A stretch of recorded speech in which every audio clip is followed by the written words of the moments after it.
Good evening. There's hope tonight for companies worried about impending changes to business rates after the Chancellor said he was listening to concerns expressed by his own MPs. Many have criticised the Communities Secretary Sajid Javid, who they accuse of misleading them over the true impact of rises due on the 1st of April as part of a 7-yearly update.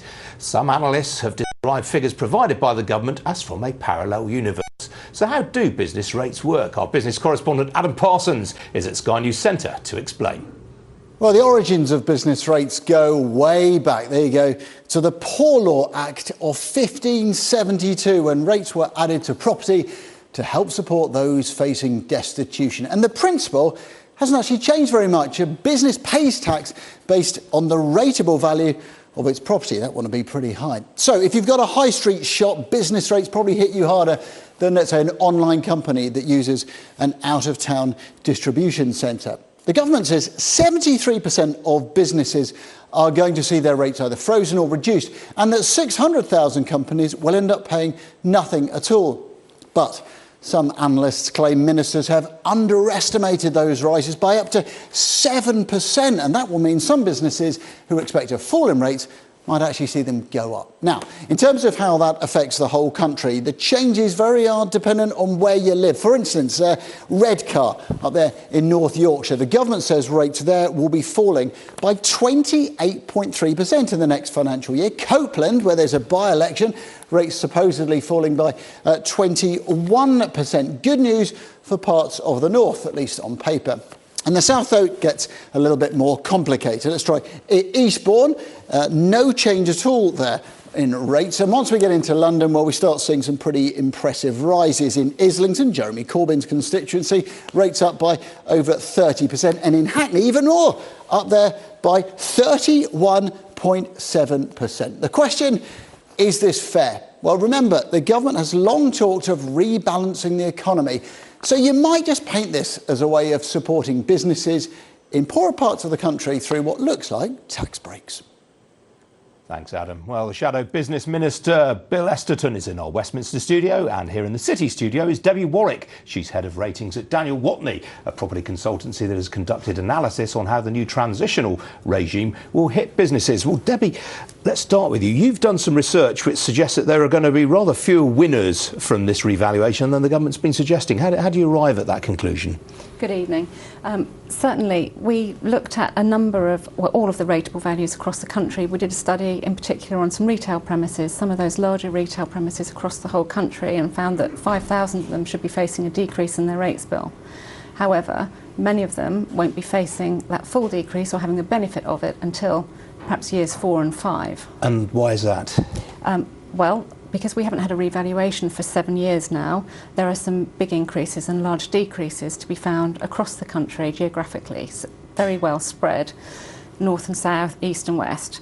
And those large increases and decreases are not palatable for businesses to bear. Sure, but I mean, you're also saying that some of the biggest falls, the properties seeing those falls, they won't get the full benefit for some time. Why is that? Well, some of the larger properties are affected by something called transitional adjustments. So the government has a scheme which is very well-meaning. It cushions increases and decreases for all businesses if they're facing larger than average increases and decreases.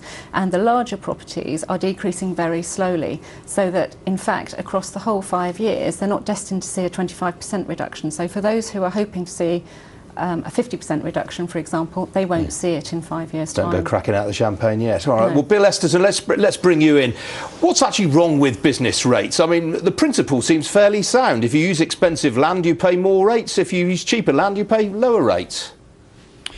Well, I think Debbie's just described the scale of the problem, which is that for too many years you've had one part of the country subsidising another, and then when you try and sort it out, it causes problems. But there are some fundamental problems too.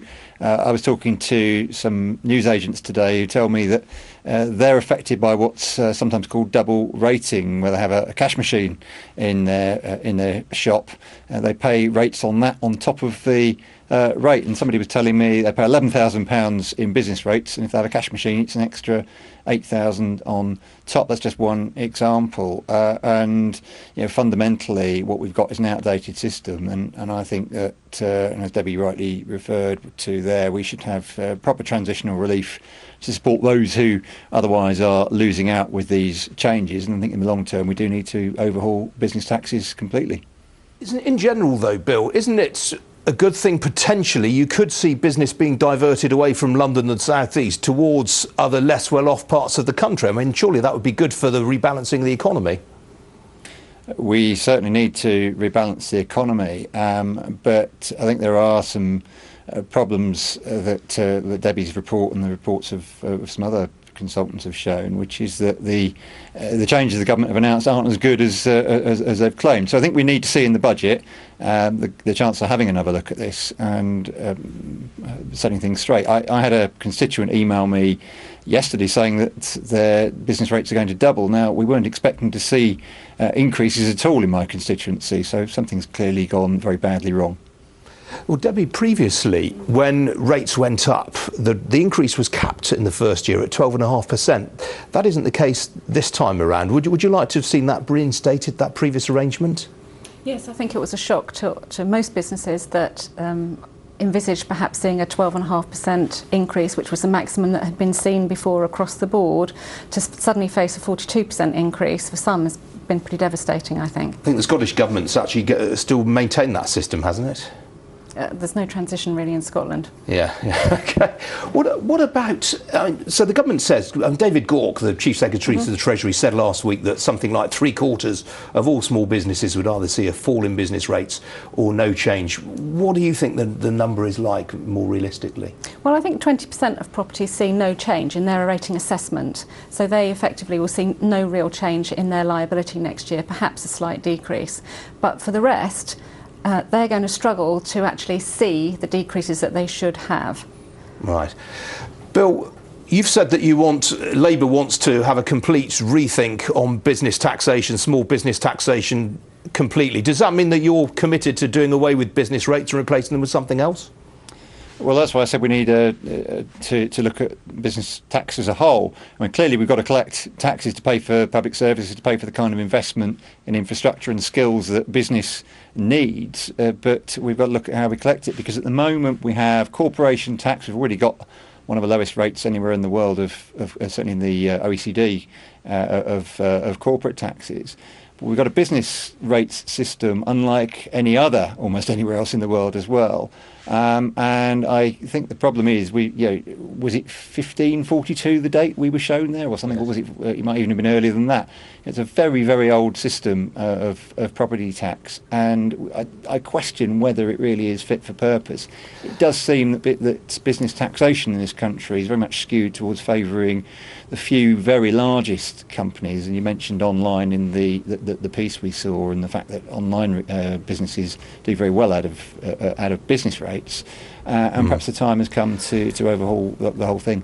But isn't the problem with that? Large businesses have a choice about where they can be based. They're mobile, they can go anywhere else in the world, so corporate taxes have to be quite competitive. Whereas business rates, I mean, effectively they're a tax on land. They're not easy to avoid, and that's a great strength of them, isn't it?